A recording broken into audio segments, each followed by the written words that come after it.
सभी को नमस्कार, सभी मेरे दोस्तों को, मित्रों को। तो आज का बड़ा ही एक बड़ा ही रुचिकर टॉपिक लेकर मैं आपके सामने प्रस्तुत हो रहा हूँ।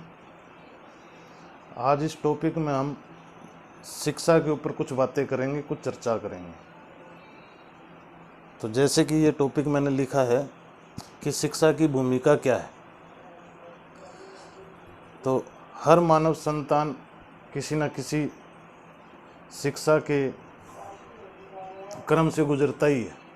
जैसे मैं अपने जीवन में देखूँ तो मैं किसी उम्र में स्कूल में था, उसी क्रम में आगे बढ़े तो एक उम्र स्कूल, कॉलेज और विश्वविद्यालय, ये सारा एक शिक्षा का क्रम हमें सामान्य समाज में देखने को मिलता है।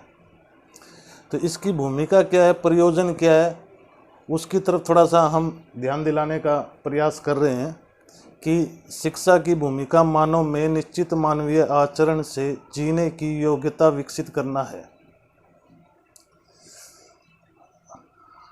अभी वर्तमान में जो हम शिक्षा दे रहे हैं, उस शिक्षा में विज्ञान पक्ष के बारे में ज़्यादा पढ़ाया जा रहा है। विज्ञान पक्ष उसका मजबूत है और उस शिक्षा का लक्ष्य क्या है कि मानव के अंदर एक डिग्री मिले जिससे उसको रोजगार मिल जाए और वो जीवन में सफल हो जाए। लेकिन मानवीय आचरण के लिए उसमें योग्यता विकसित करना, ऐसा उस शिक्षा में अधूरापन दिखता है। आपके लिए इन तीनों में से कौन सा भय प्रमुख है? तो इसका अगर हम थोड़ा सा आगे विश्लेषण करें तो उसमें ये पाते हैं कि मानव के अंदर 3 प्रकार का भय ना देखने को मिलता है। जैसे हिंसक पशुओं का भय, प्रकृति आपदा का भय, मानव के अमानवीय व्यवहार का भय। तो एक समय मानव हिंसक पशुओं के भय से विचलित था, परेशान था। एक समय प्रकृति आपदा के भय से मानव परेशान था।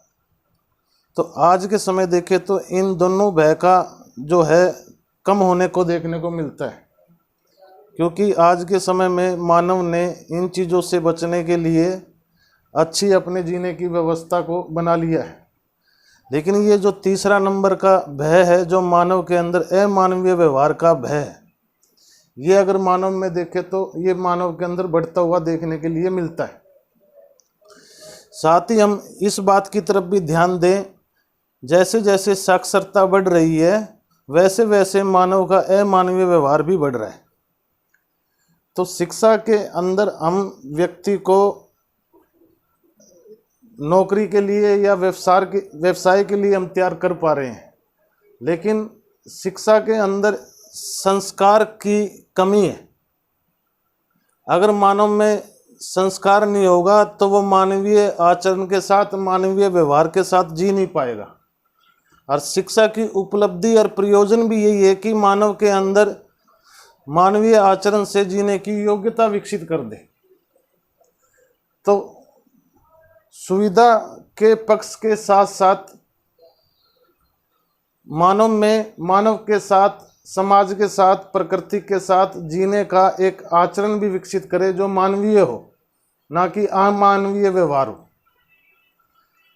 शिक्षा में अगर हम देखें तो सिर्फ शिक्षा के अंदर संस्कार पक्ष है वो छूटा हुआ है। यह एक मेन बिंदु है। शिक्षा संस्कार के साथ ही शिक्षा का पूरा होना लगता है। अगर सिर्फ शिक्षा पक्ष के अंदर विज्ञान की ही जानकारी, विज्ञान की अगर शिक्षा है तो अधूरापन है वो मानव के जीने में कहीं ना कहीं अधूरापन में रिफ्लेक्स हो रहा है, दिख भी रहा है।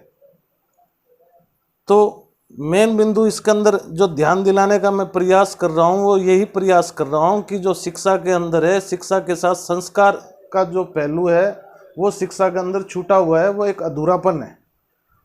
मानव के जीने के लिए संस्कार पहलू बहुत ही महत्वपूर्ण है।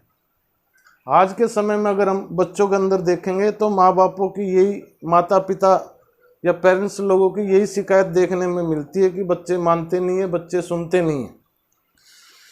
तो ऐसा अमानवीय जो व्यवहार आज के समय हम देख रहे हैं, उसका बढ़ने का सिर्फ एक ही कारण है कि शिक्षा पक्ष में संस्कार का ना होना। इस अधूरेपन को पहचान कर इस अधूरेपन को पूरा करने के प्रयास के लिए ही ये शिक्षा का लोकव्यापीकरण करने के लिए मैं प्रयास कर रहा हूँ, ताकि मानव के ध्यान में ये पक्ष आ जाए, इस अधूरेपन को मानव पहचान पाए।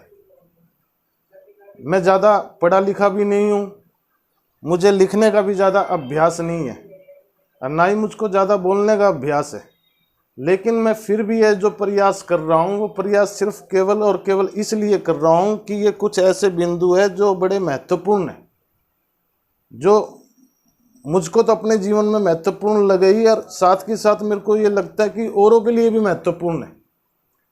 तो ये महत्वपूर्ण चीज़ों को मैं आप तक पहुंचा दूं, उस आशय से मैं अपनी प्रस्तुति यहाँ आपके सामने प्रस्तुत कर रहा हूँ। तो आज के मेन बिंदु में सिर्फ इतने ही मेन मुख्य बिंदु की तरफ मेरा ध्यान दिलाने का प्रयास किया, चिन्हित करने का प्रयास किया कि शिक्षा में अभी अधूरापन है। ये अधूरापन अगर संस्कार से जुड़ जाता है तो मानव के अंदर एक निश्चित मानवीय आचरण की योग्यता विकसित होती है, और वो मानव जब समाज के अंदर जीने के लिए जाता है तो मानव के अमानवीय व्यवहार का जो भय है, इसकी जगह मानवीय व्यवहार के साथ कनेक्ट हो जाता है। तो आज के लिए मैं इतना ही एक छोटे से टॉपिक के साथ दोबारा प्रस्तुत हुआ। आपने बड़ा ही सुनने का प्रयास किया, आपके लिए बहुत बहुत धन्यवाद।